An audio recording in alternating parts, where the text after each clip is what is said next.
आपल्या मुलांची शाळेत नेमकी कशी प्रगती सुरू आहे हे आपल्याला खरंच माहीत असतं का? चला, आज आपण याच प्रश्नाचं उत्तर शोधूया आणि मुलांची प्रगती समजून घेण्याचा एक अगदी पारदर्शक मार्ग कोणता असू शकतो यावर बोलूया. हा प्रश्न आहे ना, तो जवळजवळ प्रत्येक पालकाच्या मनात कधी ना कधी येतोच. वर्षाच्या शेवटी हातात प्रगती पुस्तक मिळतं, बरोबर? पण त्यातले आकडे आपल्याला सगळी कहाणी सांगतात का? आपलं पाल्य नक्की कुठे हुशार आहे आणि कुठे त्याला थोड्या मदतीची गरज आहे हे आपल्याला त्यातून खरंच समजतं का? आणि इथूनच एक मोठी अडचण सुरू होते. ती म्हणजे पालक आणि शाळा यांच्यातल्या संवादाची. अनेकदा या दोघांमध्ये एक अंतर, एक दरी निर्माण होते. आणि ही काही छोटी गोष्ट नाही, कारण ह्याचा थेट परिणाम होतो तो मुलांच्या अभ्यासावर. पण मग ही दरी कमी करायला काही मार्ग आहे का? असा एखादा सोपा आणि प्रभावी मार्ग? तर उत्तर आहे हो. त्यासाठीच आपण रयत शिक्षण संस्थेच्या सुपा येथील न्यू इंग्लिश स्कूलने राबवलेल्या एका अनोख्या उपक्रमाबद्दल जाणून घेऊया. या उपक्रमाचं नाव आहे ओपन हाऊस. आता तुम्हाला वाटेल ओपन हाऊस म्हणजे काय आणि हे नेमकं कसं काम करतं? चला समजून घेऊया. कल्पना खूप सोपी आहे, पण तितकीच जबरदस्त. विचार करा, तुम्ही शाळेत गेला आहात आणि तुमच्यासमोर तुमच्या मुलाची किंवा मुलीची परीक्षेची उत्तरपत्रिका ठेवली आहे. तुम्ही फक्त गोड नाही बघत, तर प्रत्येक प्रश्नाचं उत्तर कसं लिहिलंय, कुठे चूक झालीय, कुठे शाब्बासकी द्यायला हवी, हे सगळं तुमच्या डोळ्यांसमोर आहे. हाच आहे ओपन हाऊस.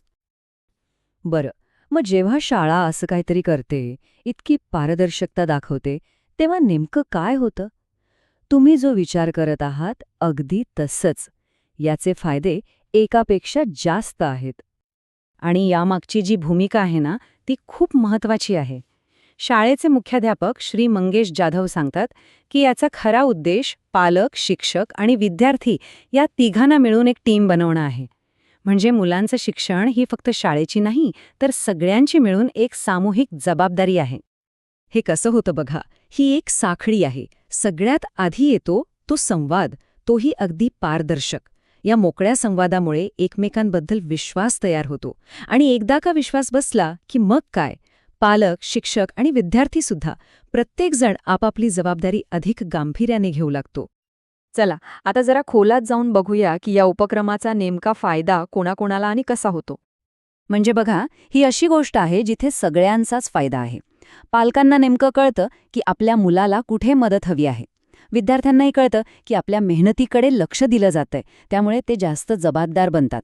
आणि शिक्षकांसाठी तर ही शिकवण्याची प्रक्रिया अधिक प्रभावी करण्याची एक संधीच आहे. खरंच ही एक विन विन विन सिच्युएशन आहे. आणि जेव्हा हे सगळे छोटे छोटे फायदे एकत्र येतात, तेव्हा एक मोठा बदल घडतो. तो म्हणजे शिक्षणाच्या एकूण गुणवत्तेत वाढ होते. पण हे तेव्हाच शक्य आहे जेव्हा प्रत्येकजण यात मनापासून सहभागी होतो. पण एक गोष्ट लक्षात घ्यायला हवी, हे सगळं एकट्या शाळेनं करून चालणार नाही. म्हणूनच शाळेनं सर्व पालकांना यात सामील होण्याचं आवाहन केलं आहे. हा एक सांघिक प्रयत्न आहे, जिथे प्रत्येकाची भूमिका खूप महत्वाची आहे. आणि हे सगळं पाहिल्यावर एक महत्वाचा प्रश्न उभा राहतो. आपण नेहमी शिक्षण पद्धतीत मोठ्या बदलांची वाट बघतो, पण खरा बदल अशा छोट्या, स्थानिक पातळीवरच्या प्रयत्नांमधनं होत नाही का? सुपा शाळेच्या या ओपन हाऊसने हेच दाखवून दिलं आहे की विश्वास आणि पारदर्शकतेने उचललेलं एक छोटंसं पाऊलही खूप मोठा फरक घडवू शकतं. तर मग प्रश्न हा आहे की आपल्या मुलांच्या शिक्षणात अधिक पारदर्शकता आणण्यासाठी असं कोणतं छोटं पाऊल आपण उचलू शकतो? कदाचित उत्तराची सुरुवात इथूनच होते.